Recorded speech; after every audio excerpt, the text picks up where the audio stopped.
Euromaxx highlights. And here's your host, Carlos McConney. That's me. Another week of Euromaxx has gone by. That means it's time to bring you the highlights. Thanks for joining me. Let's take a look at what we have for you today. Affordable design, fashion designer Jette Joop and her supermarket collection. Viennese landmark, the Prater amusement park is celebrating its 250th anniversary. Treasured classics, showcasing vintage cars at this year's Techno Classica trade fair. A number of German designers are top earners, but they never seem to appear at the major fashion shows in London, Paris, or Milan. Instead, they're opting for non-traditional channels of distribution, pricing, and advertising. They seem to be doing things on their own terms and succeeding at it. So even if they are frowned upon by most of the high fashion world, they don't seem to care because they are laughing all the way to the bank.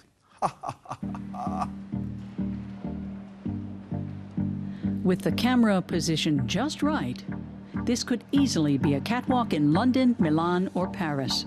But in fact, it's a discount supermarket in Düsseldorf. The fruit and vegetables have been cleared away, temporarily. On Tuesday, Aldi Süd rolled out the red carpet for 50 customers. They came by invitation to see the latest collection by German fashion designer Jette Joop. Blue Moon, as it's titled, is being presented in cooperation with the discounter. 27 items will soon be on sale in its over 1,800 branches. Whether tops, shoes, or accessories, no piece will cost more than 20 euros. Jette Joop has a fashion philosophy all her own. You might say I'm a high-class design service provider. I'm not one of these hysterical designers who throws pink scarves all over the place and says, I don't care if anyone likes it or buys it. I'm the exact opposite of that. Jette Joop, the daughter of German fashion designer Wolfgang Joop, only designs for her own label, Jette. She started the label in 1997. Within 10 years, she'd earned her first €1 million. Jette also offers perfume, jewelry, watches, and wall paints. In 2011, her Berlin store was honored by the German Ministry for Economic Affairs. The designer doesn't see a cooperation with a discount supermarket as beneath her by any means. My favorite number with regard to Aldi is that 87% of the German population shops here, which means nearly everyone who can walk or in some way leave their homes has been shopping here.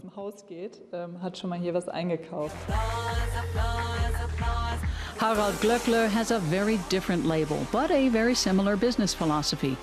The extravagant German fashion designer ventures into sales channels looked down on in high fashion circles. He sold his products on the QVC teleshopping channel for 11 years. Now his Pompeuse collection is available on Germany's Channel 21. Every woman is a princess.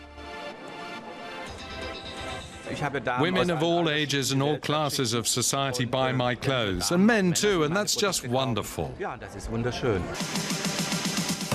His products are designed to be affordable. They cost between 40 and 200 euros, and he doesn't just have designs for people, but for pets too. He's not prepared to disclose his net worth, but what he does reveal is that booking his services will set you back 25,000 euros per day. He's well aware that his style is provocative. It's very important for a brand to polarize, because then it works. What's bad for a brand is if it's so boring that no one's talking about it. Fashion that is showcased at major fashion events like here in Berlin is likely to be successful. German designer Guido Maria Kretschmer has been playing in the top league since 2005, but he knows that fashion for everyone is key. For 4 years now, he's been hosting The Shopping Queen, a German TV show that rates women's outfits. In 2013, Kretschmer sold a limited fashion collection on eBay. Customers got to vote which of his designs would go into production.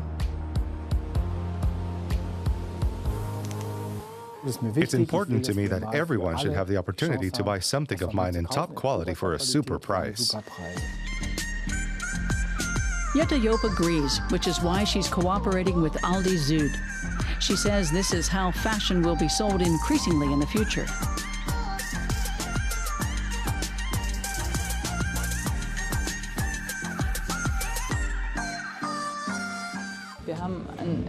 We're facing a new kind of customer, one which is becoming increasingly difficult to reach. It's something many trend and market researchers are focusing on. How do I get young customers who perhaps come here to buy candy to buy a pair of trousers too? From April 11th, the limited Jette collection will be on offer at Aldi's Zuid stores. Designer scarves and trousers on display between bars of chocolate and soft drinks. Pretending to play a musical instrument is a favorite pastime of people all around the globe. Oh yes, air guitar and air drums are serious business. If you manage to get your hands on a pair of Aerodrums drumsticks, you'll actually be able to play music with them. No drum kit necessary. So why don't we take a look at a different kind of air drumming? The good thing about Aerodrums is that they use very, very high quality sounds.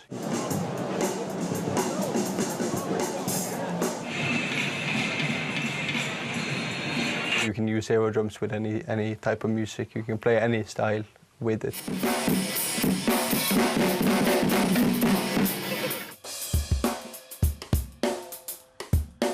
At first glance, Aerodrums might remind you of an air guitarist imitating his favourite musicians.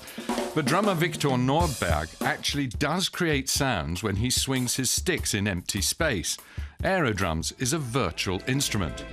Jan Morvin from France is one of the inventors. Together with drummer Victor Nordberg, he demonstrates the principles behind it. The drumsticks have reflective tips, and there are also reflective markers on the drummer's feet. A high-speed camera transposes the motions to the computer program.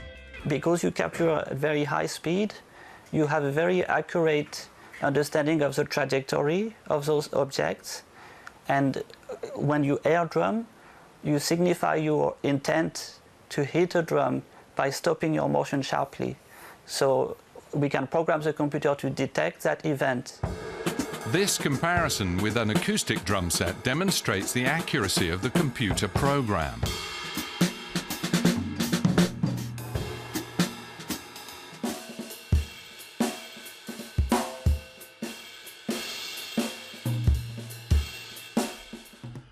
But the instrument does have its limits. The thing that I'm missing from Aerodrums is brushes, you know, playing with brushes, because you don't have a, there's no surface, you know, to play on it, and you have the sweeping motion of the brushes. Brushes are seldom used in pop music. They are more typically used in jazz. Aerodrums is at home on Parr Street in Liverpool, Britain. This is a vibrant district brimming with music clubs and startups. Parr Street Studios once belonged to the band Genesis. Many artists, including Coldplay, have recorded their world hits here. The same building houses the office of the two-man team of Aerodrum.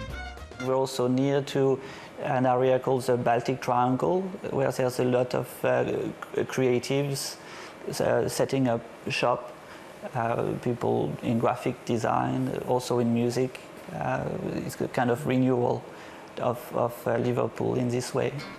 Jan Morvin came up with the idea for Aerodrums when his now business partner Richard Lee left Liverpool and his drum kit to go to college. He lived in a student apartment in Dublin but wanted to keep drumming. That's what got the ball rolling. The first Aerodrum set appeared in 2012. Meanwhile, drummers all over the world are using Aerodrums. 5,000 sets have already been sold, and demand has soared in recent months.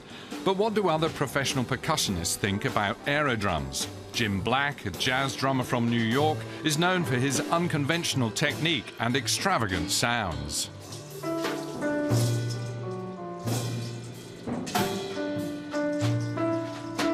Before his performance in Berlin's Zigzag Club, Jim Black tested the virtual instrument for us backstage.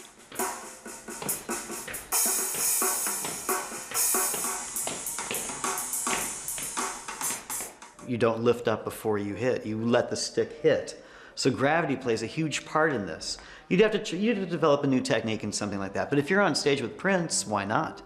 You can totally get away with playing his drum machine parts on an instrument like this. It would be great. In Liverpool, Morvan and Lee are already working on an improved version of Aerodrums.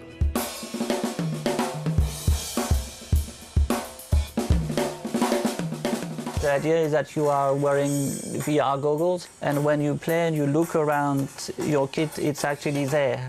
Because in air drumming, currently there's actually no object there. So this lets you actually see your drums.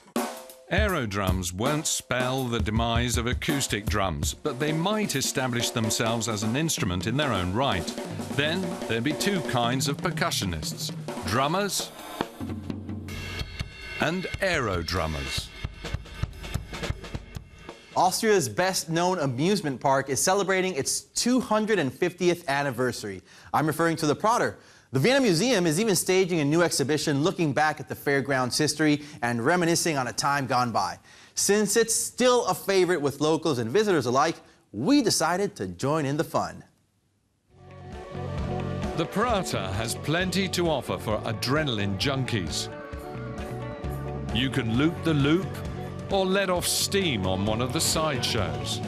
For a real stomach-churning experience, you could try the space shot or the gentler Prater Turm at 117 meters, said to be the world's highest-flying swing carousel. The first 30 seconds feel suicidal. It was exhilarating. It was awesome. The buildings of Vienna are much smaller and you can hardly see the people.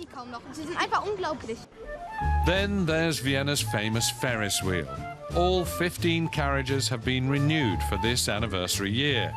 It still has the traditional look, but there are more windows and a little more comfort. The Weinberger family from Germany are giving it a whirl. I feel quite woozy, so I'm staying in the middle. It's great to say I've been on it. It's great here because you can see so much. The Ferris wheel also features in a new exhibition on the history of the Prater Park at the Vienna Museum. The wheel was nearly torn down in 1916 as steel was needed for the war effort, but there was no money available for the demolition. It survived the First World War and even the Second World War, which was quite a miracle because the entire park was practically destroyed during the war. But the basic structure of the big wheel was left standing, and when the park was reopened in 1947, it felt hugely significant in terms of rebuilding Vienna. The exhibition captures the mood of a bygone era. The park has provided inspiration for writers, composers, and painters.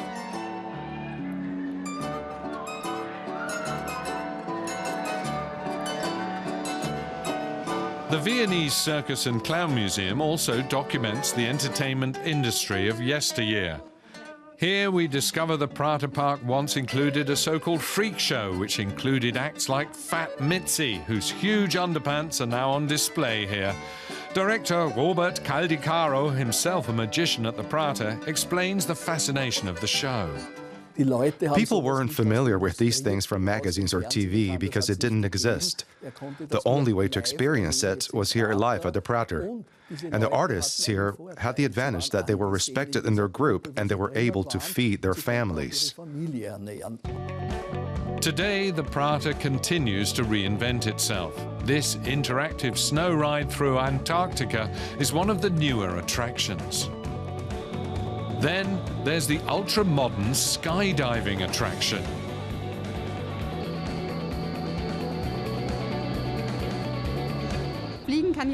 Anyone can go skydiving here from the age of 8 to 99.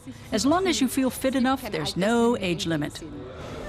Florian and Eva Maria Weinberger have opted for more conventional fairground entertainment, the bumper cars. After that, it's on to the sideshows, where they're hoping to win a cuddly toy.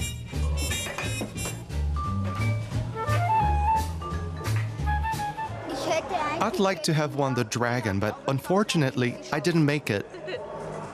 But they did get 2 smileys as a consolation prize. Anyone who has had enough of all the fun of the fair can stroll next door to what's known as the Green Prater, a park spanning 6 square kilometers. It's a popular place for the Viennese to relax, just as it was 250 years ago. The Techno Classica trade show for vintage, classic, and prestige automobiles has been taking place in Essen. Most of the big car manufacturers continue to have a strong presence at the event, especially because it provides them with the opportunity to get closer to their consumers who put a high value on tradition and brand history. Gentlemen, time to rev up our motors and put the pedal to the metal. Some of the world's most gorgeous, most valuable and rarest vintage cars are on display at Techno Classica.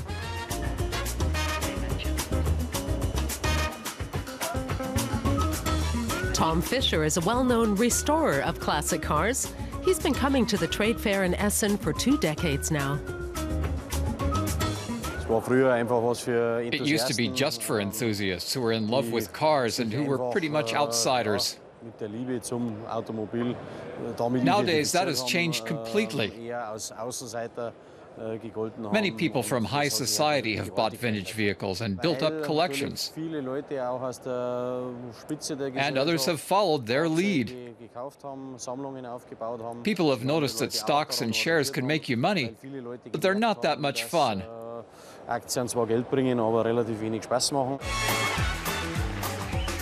The big car manufacturers have been beefing up their presence at Techno Classica in recent years as well. The richer and longer the company history, the grander its stand.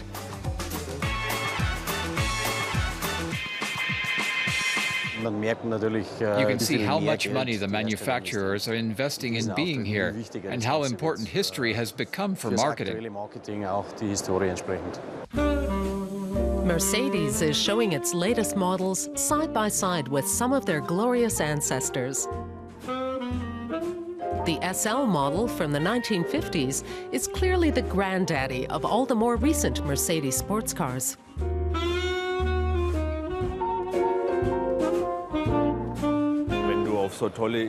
The 300 SL is a true design icon in automotive history, not just in the history of Mercedes-Benz. And you can look back on such icons and build on them in your current models. That makes a lot of sense. BMW is marking its 100th birthday by celebrating its history, showcasing its evolution from aeroplane maker to car maker. Tradition appears to be playing an ever greater role in selling the virtues of a brand. If you can look back on a long history as a car manufacturer, it is certainly a unique kind of story. Our competitors, if they're younger firms, have a different history or not much of a history at all. So having a history is a distinctive feature that sets you apart from new or existing rivals.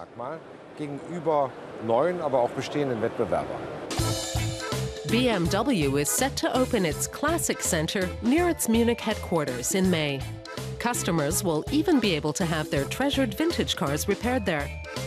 Porsche has also been restoring its classic models for 7 years now. Most European manufacturers have gotten into the business of sprucing up their old cars instead of leaving it to others. Some companies approach the task of restoration very professionally and devote plenty of money to it. But money alone is not enough. Only 1/3 of the task is what any regular mechanic would do in his shop. The rest is more like handicrafts or working with antiques, restoration with authentic materials. You have to see the context of each vehicle's specific history. Every car is different and has had a whole life of its own. Tom Fischer's favorite at this year's show is this Lamborghini Miura, beautifully restored and as fresh and sleek as it was 50 years ago. The Golf GTI turns 40 this year. Any car over 30 qualifies as vintage, so as time passes, more and more new cars become classics and qualify for display at Techno Classica. Coming up next, we take a tour of Malo, a city in Brittany in northwestern France. In fact, the whole region is one of the most visited in the country. That's where you'll find the highest tides in all of Europe, and on the far side of the bay is the small island of Mont Saint-Michel, which on its own attracts more than 3 million tourists each year. Whether it's high or low tide, the Breton coast always has lots to offer.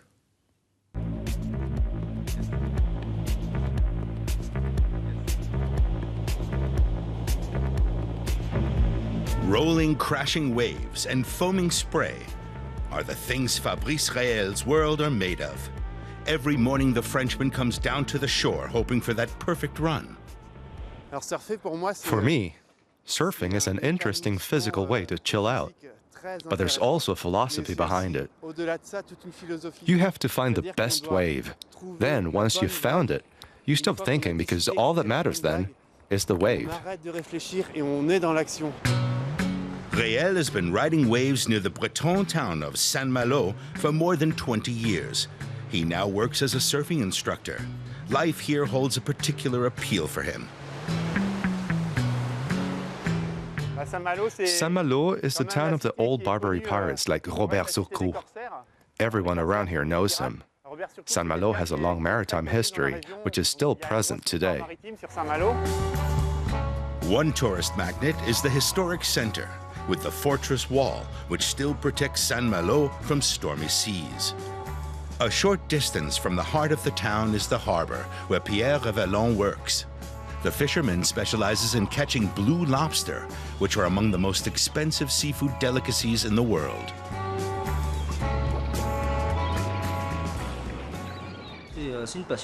Lobster fishing is my passion because, well, I just like it.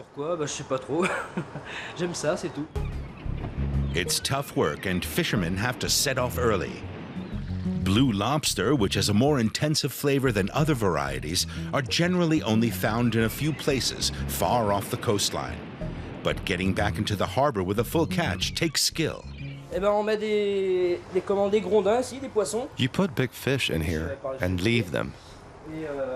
These traps are the ones we are legally authorized to use. We leave them in the sea for 2 days. Then, lured by the fish, the lobsters crawl in here and are caught.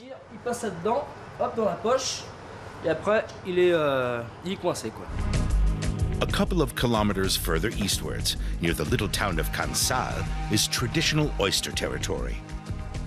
At the Franck Valéry farm, they are cultivated for 3 years. To acquire their special flavor, they're stored on iron tables in the middle of the sea. Our oysters are full of iodine, which is because we're on the English Channel. But the strong tides also mean the oysters are exposed to the sun for a long time, and that gives them a sweet, savory taste. On the far side of the bay is the island of Mont Saint-Michel. Until 1960, it was home to Benedictine monks and is now the best-known pilgrimage site in France. Even in the colder months of the year, the stunning architecture on the 55,000 square meter island attracts tourists from all over the world.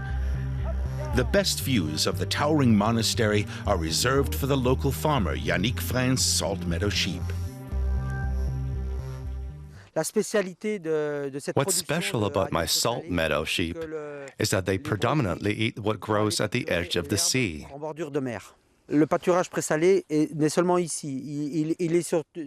Once a month, on the strip of coast stretching 7 kilometers long between Cansal and Mont Saint-Michel, the sea floods the meadows, and that gives the lamb its delicate flavor with no fatty taste. Just a few kilometers from Mont Saint-Michel is Guillaume Tirel's restaurant. His Michelin-starred Côté Mer is one of the best in the region and specializes in typical Breton dishes. Today, he is serving oysters on a bed of seaweed and lobster with frothed cream sauce. What is the typical taste of Brittany? The sea, just the sea and everything it produces. And there is no doubt that Saint-Malo and the sea are closely intertwined. That's all for today's show. Thanks for tuning in. It has been a pleasure joining you for the past 2 weeks. Hopefully, I'll be seeing you all again very, very soon. In the meantime, make sure to check out our website and to follow Euromaxx on social media. All right, it's time to go. Be safe and have a good one.